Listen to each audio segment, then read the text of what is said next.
Essa é a TV Comunitária de Belo Horizonte. Eu sou Delzi Laureano e nós estamos começando mais um programa Palavra Ética. Este programa, com certeza, vai ser um programa histórico aqui no nossos estúdios da TV Comunitária. Hoje nós estamos recebendo aqui o Frei Luiz Flávio Capio e o Adriano Martins, essa dupla que nos trouxe tanta alegria como uma esperança de resistência logo que foi anunciado de fato o projeto de transposição, né, do Rio São Francisco. Então, bem-vindos aqui à TV Comunitária. Nós vamos conversar aí no programa, mas gostaria que vocês já começassem falando um oi aí para os nossos telespectadores. Eu quero saudar a você, Delzi, e todos vocês, meus amigos e minhas amigas, que estão nos ouvindo e nos vendo. É um prazer estar aqui com o meu companheiro Adriano Martins para falar de um assunto que me apaixona, o Rio São Francisco e o seu povo. Muito obrigado pelo convite. Nós que agradecemos. Bom, um abraço, Delzi, um abraço a todo mundo que está aqui nos vendo, nos ouvindo, que a gente tem um bom debate. Que bom. Às vezes a gente fica meio tenso aqui, né, no programa, mas podemos ficar à vontade. Fazer de conta, a gente está lá em Januária, né, travessei tanto aquela Maria da Fé, aquelas... Pedras de Maria da Cruz. Maria da Cruz, Maria da Cruz, porque Minas tem outra cidade, né, Maria da Fé, mas Maria da Cruz, e também sou apaixonada pelo Rio São Francisco. Bem, o Frei Luiz Capio e o Adriano e mais outras pessoas estão em Belo Horizonte, participando, então, da celebração dos 20 anos de peregrinação que vocês fizeram da nascente à foz do Rio São Francisco. E eu imagino, e vocês contam isso, foi uma experiência fabulosa. Quer dizer, não apenas por ouvir dizer, mas vocês conviveram, de fato, com pessoas, com ribeirinhos, e com comunidades, e também com os projetos, claro, governamentais, de empresas privadas ali à margem de São Francisco. Dessa experiência, o que vocês nos dizem hoje? Aquela percepção que vocês tiveram naquele momento está se consolidando, quer dizer, as denúncias ou a organização das pessoas? Como vocês analisam aquele momento e o que a gente está vivendo hoje, questões ambientais e de política para o São Francisco? Veja, Delzi, quando nós fizemos a caminhada pelo Rio São Francisco, há 20 anos atrás, não se falava ainda no projeto de transposição. Não se falava, Sim. Não era conhecido o projeto de transposição de águas do Rio São Francisco. Ele veio depois. Quando surgiu o projeto de transposição, com toda aquela propaganda oficial, eu confesso a você que eu fiquei muito entusiasmado. Falei, poxa, que maravilha, água para o povo do semiárido do sertão. E daí nós fomos estudar o projeto, fomos buscar conhecer as origens do projeto e qual era a finalidade, o objetivo do projeto. E qual não foi a nossa surpresa do que, muito pelo contrário, era ao contrário daquilo que a gente almejava para o povo do semiárido.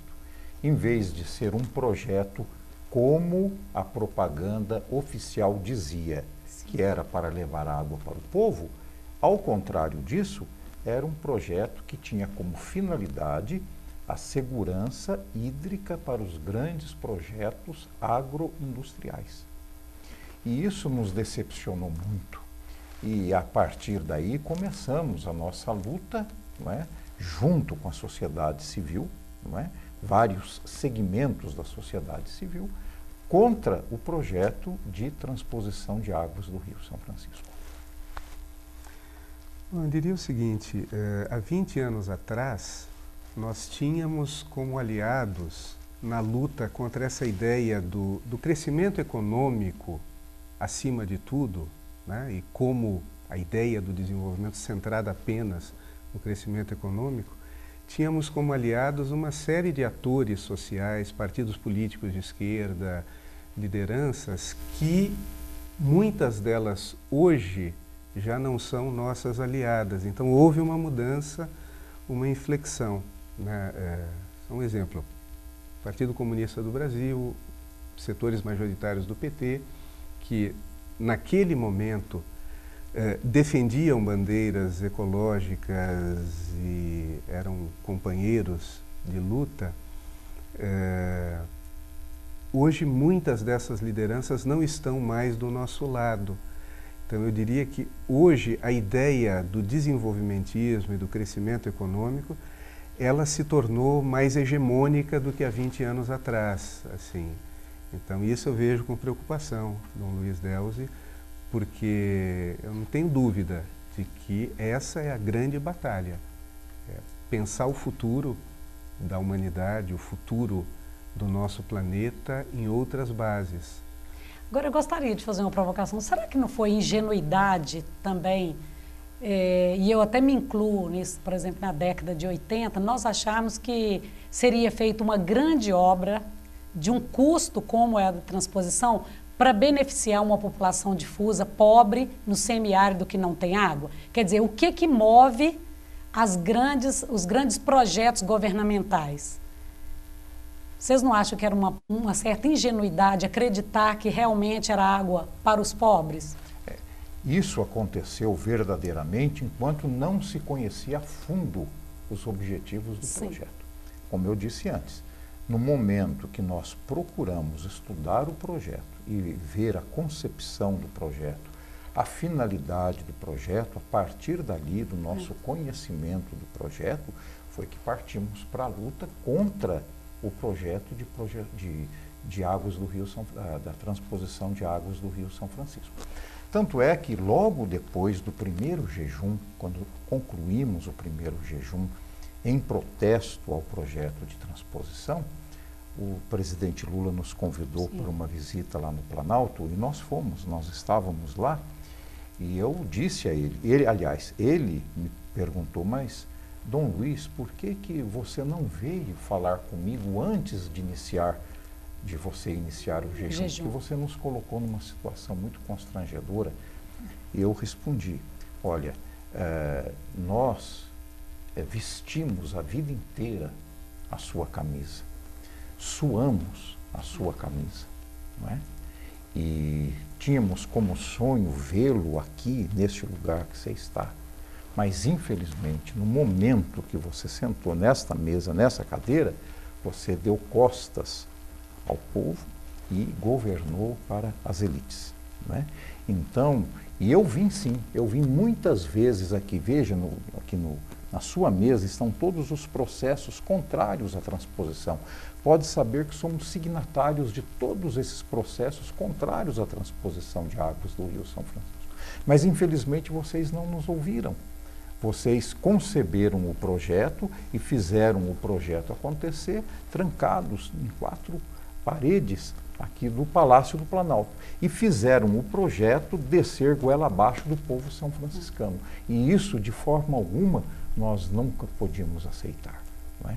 E por isso a nossa luta e por isso esse gesto assim um tanto agressivo de fazer um jejum, uma greve de fome contra o projeto de transposição de águas do Rio São Francisco. Eu concordo, o senhor acha muito nessa esteira que o Adriano mesmo disse, quer dizer, em um dado momento no Brasil, nós acreditamos num projeto popular, né, que um governo que acatasse mesmo um projeto popular para o Brasil, né, e de repente, como o senhor disse, tantos documentos levados e que... eu acho que também tem algo aí que... acho que em relação aos partidos da direita, da elite nacional, está onde sempre esteve, né? Sim. Agora, eu acho que em relação à esquerda, talvez houvesse de nossa parte uma certa ingenuidade de não considerar que a matriz é igual. Assim, eu não tenho dúvida nenhuma que a nossa presidenta Dilma Rousseff, ela acredita mesmo que é através do crescimento econômico que a gente vai atingir um outro patamar civilizatório. Em algum sentido isso é real, mas não responde à pergunta da sustentabilidade futura. Eu acho que aí é que existe uma lacuna na esquerda. Você tem dentro das forças da esquerda algumas pessoas que têm essa percepção, mas somos minoria. Sim. Dom Capio, eu imagino que isso já foi perguntado assim, inúmeras vezes sobre isso. Mas, quer dizer, dada essa situação, quer dizer, um projeto que, num primeiro momento de desenvolvimento do país, até o desenvolvimento é ruim, mas, enfim, o Brasil tinha que fazer alguma coisa, porque também nenhum de nós fica feliz de ver a pobreza, o abandono das pessoas nesse interior do país e todas as dificuldades, né? Mas naquele momento em que se ouviu que o próprio governo, com os técnicos, eles estavam caminhando no sentido de um projeto que era contrário a tudo que vocês conheceram, o senhor acreditava mesmo, de fato, que aquele jejum, ele poderia impedir a transposição, as obras de transposição, assim, de uma perspectiva mística, assim, de fé, ou de um ato político, assim, de articular, de chamar a atenção das pessoas? Como que vocês, né? Não, quer dizer, o senhor foi a pessoa, a figura principal, mas tem um círculo de pessoas, né, que sempre acreditou. Olha, Delze, essa pergunta é muito interessante. Eu respondo dizendo o seguinte, que foi um impulso que veio do meu coração, por essa paixão que eu tenho pelo Rio São Francisco e pelo povo ribeirinho, não é? Então, eu procurei dar aquilo que eu tinha o melhor de mim, né? Minha vida. Sim. Pelas águas do Rio São Francisco, para que o Rio São Francisco continuasse vivo, e pelo povo ribeirinho, para que pudesse ter a riqueza de ter um São Francisco vivo, né? Então, a minha iniciativa foi uma resposta de um apelo do meu coração, de dar o melhor que eu podia dar em defesa do Rio, em defesa do povo, não é? Lógico, nós tínhamos esperança que esse grito fosse ouvido, né? Então, depois que tudo passou, eu diria para você, o grito foi ouvido sim. Foi ouvido por aqueles que amam o Rio São Francisco e amam o povo brasileiro e conhecem a realidade profunda dos problemas ambientais e sociais do Rio São Francisco e do povo ribeirinho. Mas, infelizmente, não houve eco por parte da governabilidade, né? Por parte daqueles que estão à frente das decisões, infelizmente. E esses se tornaram aqueles que, infelizmente, inviabilizaram a concretização das nossas esperanças, dos nossos sonhos. Porque dava um desespero. Eu me lembro, assim, às vésperas do Natal, foi no segundo jejum, as pessoas comprando desesperadamente, e aqui em Belo Horizonte nós fazendo movimento, tentando chamar a atenção das pessoas. Gente, está acontecendo uma coisa grave no Brasil. O Dom Capio está numa greve, em jejum já há bastante tempo, passando os dias, as pessoas... Eu imagino que vocês próximos também davam uma situação de muita insegurança e de medo, não? Assim... Muita agonia. Agora, sim, eu acho que alguns gestos, eles fogem a essa lógica do ganho imediato, de sim. ganhar ou perder ou ser derrotado. Esses são gestos para a vida e para o futuro, né? E eu diria o seguinte, que no primeiro jejum, em que eu acompanhei muito de perto, né? No segundo, eu não consegui nem licença do trabalho, assim, eu ia nos finais de semana, voltava, trabalhava a semana inteira e dava essa agonia a qual você se refere.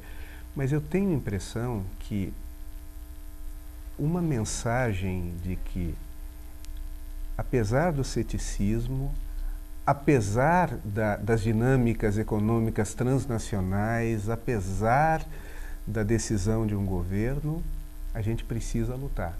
Existem lutas que elas são inescapáveis. E gestos como esse do Frei Luiz, eles apontam nessa direção. A passividade não é a escolha, mesmo que não seja possível, nessa conjuntura, um avanço e nem vitória. Mas você precisa lutar. Sim. Então, algumas lutas existem para isso. E sabe, Delze, que nós, depois avaliando tudo aquilo que aconteceu, o grande mérito daquele gesto foi fazer com que esse projeto megalomaníaco se tornasse conhecido. Sim. Conhecido, as suas críticas também, se tornasse conhecidas, seja no Brasil, seja fora do Brasil. E outro grande mérito foi a união dos movimentos sociais, Dom Luiz, eu posso só interromper um minutinho? Nós temos que fazer um pequeno intervalo. Vamos retomar o segundo bloco falando exatamente, quer dizer, os ganhos, o lado positivo deste movimento iniciado aí com o senhor e com as pessoas que estavam mais próximas. Então, nós estamos aqui hoje na TV Comunitária, aqui nos estúdios com Frei Luiz Capio e com o Adriano Martins. Nós estamos aqui retomando essa história aí de luta contra a transposição de São Francisco, também denunciando esse uso abusivo aí do capitalismo, das águas, de todas as riquezas da bacia são franciscana. Nós fazemos um pequeno intervalo e voltamos daqui a pouquinho.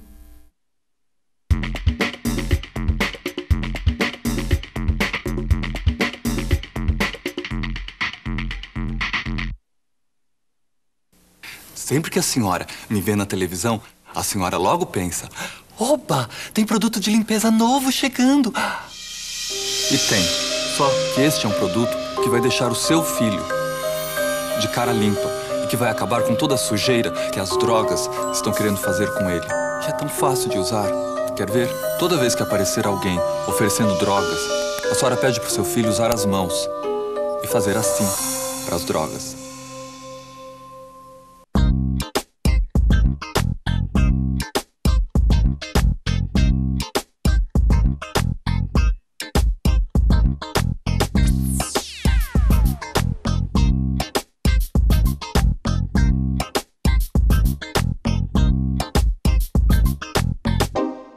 Socorro, não estou sentindo nada.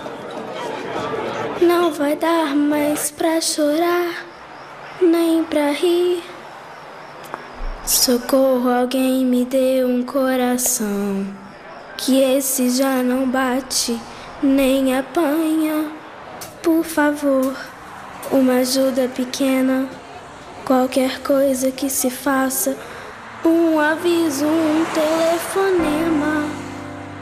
Socorro, alguma rua que me dê sentido, em qualquer cruzamento, acostamento, encruzilhada. A exploração sexual de crianças e adolescentes é crime. Se você presenciar qualquer ato desse tipo, denuncie. A ligação é sigilosa e gratuita. Com a sua ajuda, podemos mudar o destino de muitas crianças.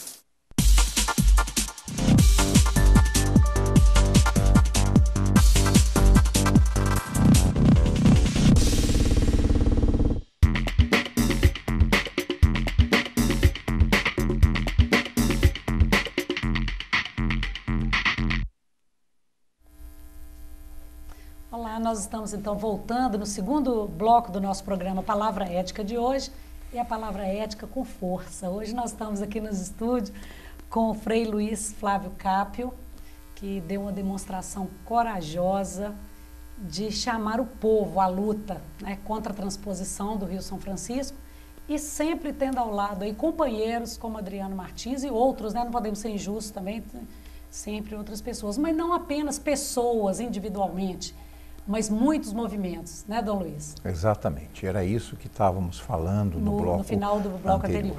Então, essa luta contra a transposição teve o seu mérito, se referindo aos 2 momentos de jejum, nesse grito ter sido ouvido, seja no Brasil e fora do Brasil, contra esse projeto louco, que é a transposição de águas do Rio São Francisco. E na época, por causa de tantas contradições, os movimentos sociais estavam um tanto desarticulados. Sim. E nós percebemos que, principalmente o segundo momento de jejum, teve o grande mérito de novamente unir os movimentos sociais em torno de um objetivo muito concreto, é salvar a vida do nosso irmão que estava lá morrendo, não é? Então esse grito, além de ter tido eco, ele fez com que novamente os movimentos sociais se redescobrissem como lutadores em prol de objetivos a nível de povo. Como sujeitos na política, né? Muito interessante. E para vocês aí, um aspecto muito interessante também na época da resistência a essa política da transposição foi que vocês apresentavam, quer dizer, a sociedade civil organizada e nesse grande movimento, quer dizer, formado por movimentos né, que vinha dos mais diversos segmentos, mostrava alternativas. Quer dizer, vocês mostraram, não é preciso fazer transposição de São Francisco, é possível implementação de políticas. Quais eram essas políticas, ou quais são essas políticas que vocês têm defendido? Viu, Delzi, das condições de termos concluído o primeiro jejum foi aquele documento que firmamos com o governo federal, e um dos quesitos desse documento dizia a busca de alternativas de conseguir água para a população do semiárido. Nesse ínterim, entre o primeiro e o segundo jejum, a Agência Nacional de Águas, a ANA, que é uma entidade do governo federal, apresentou de uma maneira maravilhosa o Atlas do Nordeste, que é um conjunto de projetos, não é, para levar água para quem tem sede. Aquelas comunidades todas espalhadas no semiárido brasileiro.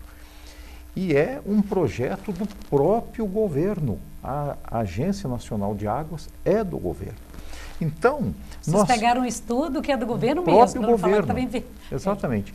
E o governo, o presidente Lula, entre duas possibilidades para escolher, ele poderia escolher ou o projeto da ANA, da Agência Nacional de Águas, que era levar água para quem tem sede, através de dutos, seja do Rio São Francisco, seja da quantidade imensa de açudes que existem no Nordeste, que são águas concentradas que precisam ser democratizadas, precisam ser espalhadas. Havia essa possibilidade e havia outra possibilidade que era da transposição, que era a segurança hídrica para os projetos econômicos. E, infelizmente, o governo optou, graças ao lobby fortíssimo da transposição, pela transposição, que é muito mais cara e que peca contra a Constituição Cidadã de 1988, que reza que os investimentos públicos em recursos hídricos devem priorizar a dessedentação humana e animal. Então, os projetos da ANA estão de acordo com as orientações da Constituição Cidadã, enquanto que a transposição é anticonstitucional. Não é? É anticonstitucional porque ela peca contra um princípio básico da Constituição, que a aplicação de recursos públicos em obras hídricas deve priorizar a dessedentação humana e animal. E a transposição prioriza os objetivos econômicos. Mas, infelizmente, o Poder Judiciário, ele acabou acatando, e só liminarmente, porque quanto ao mérito, até hoje não foi julgado, esse outro aspecto, né? Eu diria o seguinte, além do acesso à água, existe um conjunto de propostas para o desenvolvimento da região, baseados na convivência com a região semiárida, aproveitando a potencialidade que ela tem, respeitando a cultura local, garantir condições melhores e sustentáveis de vida. Então, a articulação no semiárido, a ASA, já tem feito isso. Não é só cisternas para captar água de chuva, mas também uma série de ações de produção, de geração de renda, de alimentos na região. Em parte, o governo tem financiado isso e sabe o quanto essas ações são exitosas, mas de fato o que pesou e a parte do leão, ela vai para a carcinicultura, ela vai para a irrigação, para a exportação, né? Ela vai para a produção de celulose, plantio de eucalipto e outras monoculturas, plantio de soja. Então o que existe, na verdade, é uma opção clara pelo grande capital. Sim. Adriano, na época, diante da resistência, e até de uma guerra de liminares, a obra começa até pelo Exército, né? Como que a articulação e todos os movimentos sentiram assim, como cidadãos no Estado, por exemplo, que vem usando até o Exército para começar uma obra? Vocês sentiram desanimados ou uma percepção mais real do que é o Estado? Como que vocês interpretaram a presença do Exército ali? Bom, primeiro o seguinte, a opção feita é uma opção avassaladora. Sim. Autoritária. Autoritária, né? Antidemocrática, inconstitucional. Né? No segundo jejum estávamos em Sobradinho, a população de lá viveu isso na construção da barragem. Né? O que foi a presença do Exército, o que foi num governo democrático, já com a democracia restaurada, né? Atropelar os trâmites normais. Quer dizer, o Exército, há ainda uma série de ações no judiciário não julgadas, né, e contestações em relação àquela obra, e o governo atropela isso sem fazer licitação e coloca o Exército para iniciar essa obra, para lidar com o fato dado. Então, eu acho que a gente teve uma noção muito clara de quão avassaladora foi a opção. Sim. Aproveitar vocês aqui, nós temos mais 2 minutinhos aqui no programa. Quer dizer, não parou a luta. Tanto é verdade que vocês estão aqui, nós temos debatido, estamos escrevendo, produzindo dentro das universidades, né? Mas estamos sabendo aí, no lançamento de um livro, não tive acesso ainda, mas já mostrando que o Rio São Francisco, a água não tem essa qualidade, quer dizer, está poluída, não tem proteção, quer dizer, a revitalização do Rio São Francisco não foi feita, já perdeu muita mata ciliar, tem assoreamento, tem tudo. Qual é a tarefa agora que vocês, porque vocês são franciscanos, vocês continuam militando aí e acreditando na vida, não? Qual que é a nossa tarefa agora? Então, veja só, quando vínhamos para cá, conversávamos sobre esse estudo. Sim. Ele é um estudo de porte, financiado com recursos governamentais, com recursos da revitalização do São Francisco. Veja só, e eles fazem uma afirmação de que o Rio São Francisco está fadado à extinção. Sim. Inexoravelmente, são essas as palavras utilizadas. Eu conversava com... ultra pessimista, né? Totalmente. Mas eu falava com o Frei Luiz que isso remeteu a algo que conversávamos no início do projeto de transposição, que era em que momento o governo iria admitir que não há água para transposição e que o plano B, que era o projeto de transposição do Araguaia Tocantins para a Bacia do São Francisco, ia ser apresentado à população. Porque esse projeto já existia desde então. O projeto de transposição ele está conectado já com o projeto de transposição de águas da Bacia do Araguaia Tocantins para a Bacia do São Francisco. Adriano, menos. Quando parece que monstros cortam a cabeça, parece Exatamente. Mais 7, né? Pelo amor. Lemato e aparece outra maior, né? E da Luiz, Frei Luiz. Desculpa, então, assim, para mim, esse discurso, ele se presta muito a justificar algo que já está projetado há muito tempo. Eu também, nessa mesma linha, eu não li ainda, Sim. Apenas conheci as manchetes através da internet, mas logo me veio esta ideia. Quando nós falávamos da morte do Rio São Francisco, todos riam de nós. Achavam isso um absurdo. E, de repente, a morte inexorável do Rio São Francisco. E eu me pergunto, o que é que está por trás disso? Quais são os grandes interesses dessa mudança de linguagem e dessa mudança de posicionamento? Então, eu ainda estou curioso de saber quais são os grandes interesses que movem essa nova afirmação. E qual que é a nossa tarefa? Continuar lutando.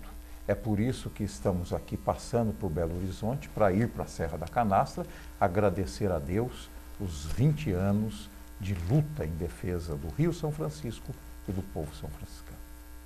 Eu acho que o maior ganho também é isso. Realmente, o povo são franciscano sentiu neste trabalho dessa articulação um grande apoio, né? Quer dizer, a luta continua mesmo. Continua e ela não vai acabar nunca. Que beleza, né? Gente, que bom ter hoje aqui vocês conosco nos nossos estúdios e vocês vão ter mais notícias ainda aqui na TV Comunitária, então, dessa celebração dos 20 anos de peregrinação no Rio São Francisco e de todo esse movimento aí de luta contra a transposição do Rio. Até o nosso próximo programa.